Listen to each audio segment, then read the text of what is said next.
عليكم ورحمة الله تعالى وبركاته. كنتمنى ان شاء الله تكونوا على خير وبخير وتكونوا في صحة جيدة بإذن الله. اليوم فيديو جد مهم فيه مليء بالنصائح والمعلومات القيمة بالنسبة للناس اللي باغيين يسافروا عبر الطائرة. معلومات عن الباغاليو، شنو اللي خاصهم، الحوايج اللي خاصهم يهزوها معاهم داخل الطائرة، او شنو هما الحوايج اللي مخاش يهزوهم معاهم. وبالنسبه للمعلومات جد مهمه، ما عليكم الا تكملوا الفيديو باش هكا تعم الفائده على الجميع، وما تنساوش تبارطاجيو مع الحباب والصحاب. ومعلومات عن كذلك عن وزن لافاليجا او الباليزه، وبالنسبه شنو هما الحوايج اللي ممنوعين انكم تهزوهم معكم في الطائره. ما عليكم الا تكملوا الفيديو باش هكا تعم الفائده على الجميع. اول نصيحه اللي كيوقعوا فيها بزاف ديال الاخوان والاخوات ملي كيبغيو يسافروا للمغرب او الى اي مكان اخر، بالنسبه للباليزه او لافاليجا او لافاليز. هاد الباليزه هذه راها خاصها تكون، يعني خاص يكون الاختيار ديالها اختيار معقول، لان هاد الفاليجه هذه راه كيكون عندها واحد الوزن، هي براسها كتكون موزونه. كاين الباليزات اللي كتكون فيهم 2 كيلو او 3 كيلو او 4 كيلو، كاين الباليزه اللي شفت انا راها في كتكون وزنها حتى ل7 كيلو اونص. وهاد الباليزات كيكونوا شويه رخاص في الثمن، ولكن حنا باش اننا نسافروا ونستعملوا واحد الباليزه اللي فيها 7 كيلو ونص راه يعني لا يعقل. يعني ما بقى لينا حنا ما غادي نهزو. اختيار ديال الباليزه راه كيكون يعني ضروري، لانه باش اننا حنا يبقى لينا الوزن باش اننا ناخذوا حوايجنا. ما يمكنش اننا نهزوا باليزه اللي كتوزن 7 كيلو نخليو الحوايج ديالنا او يحيدوهم لينا في المطار. وبالنسبه للوزن ديال الباليزه، ملي تبغيو تمشيو تشريو الباليزه ديالكم راه كتكون في التيكيتا. بحال هكا ملي تمشيو للمحلات ديال الباليزات راه يعني او لي فاليجي راه كيكونوا كتكون التيكيتا في الباليزه، راه كتكون يعني تقلبوا التيكيتا فيها الباليزه راه شحال كتوزن، وفيها المقاييس شحال الطول ديالها وشحال العرض، فيها جميع المعلومات. ديما تبقاو تقلبوا التيكيتا ديال لافاليجا باش انكم تعرفوا هاد الباليزه بشحال، يعني شحال الوزن ديالها. احنا الاغلبيه ديال الناس وانا وحده منكم يعني كنمشيو غير في الثمن، يعني كنقلبوا على شي حاجه اللي منخفضه او شي حاجه اللي اقل في الثمن ومن طبيعه الحال تكون زوينه. ولكن الاغلبيه ديال لي فاليز اللي تيكونوا رخاص راهم كيكونوا وازنين، كيكونوا ثقال. راه كما قلت لكم راه كاينه الباليزه اللي كتكون فيها حتى ل7 كيلو اونص اللي شفتم انايا. يعني نصيحه من القلب باش تاخذوا بها، ما تطيحوش في هذا الغلط اللي كيطيحوا فيه بزاف الاخوان والاخوات ديال المشكل ديال الباليزه. تحاولوا تاخذوا باليزه خفيفه باش انه يعني ما تعرقلش لكم الوزن اللي انتم باغيين تاخذوه. لانه اغلبيه المسافرين كنبغيو يعني نديو معنا حويجات ديالنا، مسائل اللي كتخصنا، ما كنكونوا ساخين حتى بحاجه. يعني باش اننا ناخذ واحد الباليزه كتوزن لا يعقل، غادي نصدقوا دوك الحويجات اللي حنا باغيين نديهم غنصدقوا متخلين عليهم. بالنسبه للوزن ديال هاد لافاليجا هذه او لافاليز، يعني كل الدوله وكل بلاصه وشنو يعني الاسم ديالها. بالنسبه للوزن راه يعني مخصصش تكون فايته 10 كيلو. الا فاتت 10 كيلو راه خاصك تخلص عليها، يعني الكيلويات اللي زايدين راه خاصك تخلص عليهم بهذا الشيء هذا. وكل الطائره وكل يعني الثمن اللي دايره بالنسبه للكيلويات اللي زايدين على الباليزه، يعني الحوايج اللي كيكونوا زايدينك في الباليزه خاصك تخلص عليهم. هذا الشيء هو اللي كاين. بالنسبه للحوايج اللي غادي نشارك معكم دابا، بالنسبه للحوايج اللي خاصكم تهزوا معكم داخل الطائره ملي غادي تدخلوا للطائره.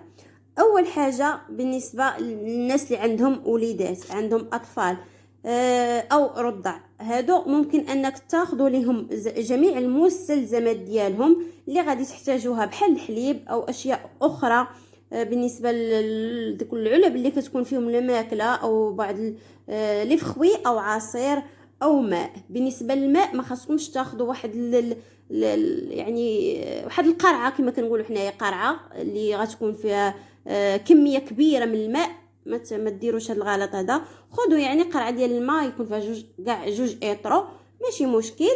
راه بالنسبه للاطفال ما تيحكروش على المستلزمات ديالهم. بالنسبه لك انت كشخص يعني ممنوع انك تطلع معك الماكله او بعض الحوايج اخرى غادي نذكرهم معكم دابا، بحال الادويه ممكن انك تحمل معك الادويه المهمه يعني لاي شخص، بحال الانسولين او مضاد الصداع بالنسبه للناس اللي كيضرهم ريوسهم، او ادويه اللي كيتناولها الشخص وما يمكنش الاستغناء عليها بدون يعني مبالغه في الامر. بالنسبه للادويه ما غاديش ناخذ واحد الكميه كثيره من الدواء لدرجه اننا غنعمر واحد لاباليجا كلها عامره ادويه وعده انواع من الادويه. بحال هكا راه داكشي غادي يحيدوه لكم.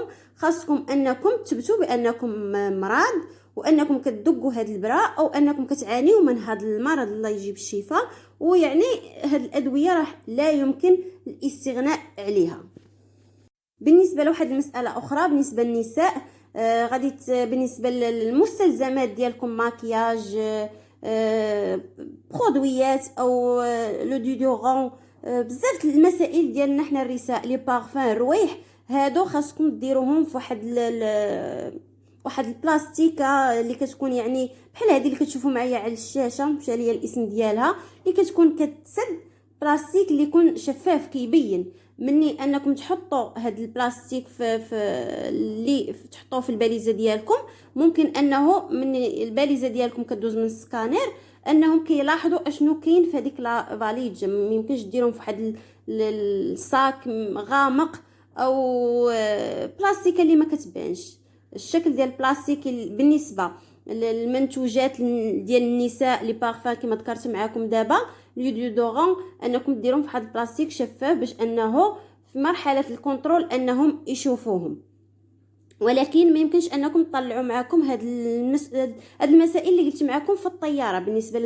بالنسبه للحوايج ديال النساء ما يمكنش انكم تطلعوهم في الطياره لانه مزيل العرق راه يعني قابل للانفجار. هادو كاينين شي حوايج اللي ما يمكنش انكم تطلعوهم معكم لانه غير مسموح بها في داخل الطائره.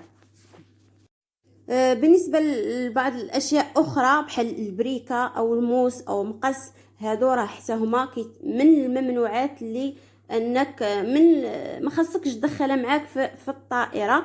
انا مثلا انا راه حيدوا لي كان عندي واحد الموس باش انني كنت كنقي به التفاح وليداتي وداكشي، حيدوا لي الموس وحيدوا لي اكوا اوكسجيناطا اللي كنت انا كناخذها كنستعملها لتعقيم الاظافر ديالي، وحيدوها ليا لانهم قال لك يعني هادو مواد قابله للانفجار، ممكن ما يمكنش انك تديهم معاك حتى في الباليزه ديالك، ما يمكنش انك تاخذيهم. وبقيت كنطلب فيه، ورغم ذلك كنت هازه معايا جوج ديال اكوا اوكسجيناطا ديال القنينات، بقيت كنطلب فيه حتى خلى ليا وحده، وهذيك الوحده مشى دار عليها واحد داها اللابوراتوريو تما ديالهم، دار عليها كونترول، شاف المربانه انها تكون عامره بشي ماده اخرى من غير اكوا اوكسجيناطا.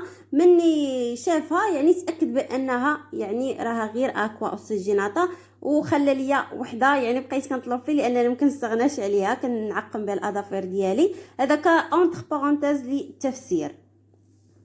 بالنسبه للطائره يعني واحد المعلومات اللي ضروري خاصني نشاركها معكم، او نصائح اللي خاصكم ديروا بها ضروري انكم الوثائق ديالكم انكم تكونتروليو جميع الوراق ديالكم قبل ما تشدوا الطريق. الباسبور نتاكدوا من البي، المسائل ديالنا كلها يعني نراقبوها ونتاكدوا باننا عندنا جميع الوثائق باش اننا السفر ديالنا يكون بدون مشاكل. ونقطه اخرى مهمه انكم تمشيو قبل الوقت. يعني تمشيو قبل الوقت ديال الانطلاق ديال موعد الطائره ب3 سوايع باش انكم تربحوا الوقت او ما تمشيش عليكم الطياره. بزاف المسائل اللي في السفر يعني خاصنا نديرو ربحوا الوقت. يعني احنا اللهم نمشيو تما ونبقاو نسينو نعمروا الوريقات ديالنا اي حاجه نقوموا بالاجراءات ديالها، او يعني نمشيو تنتمو غاديين زربانين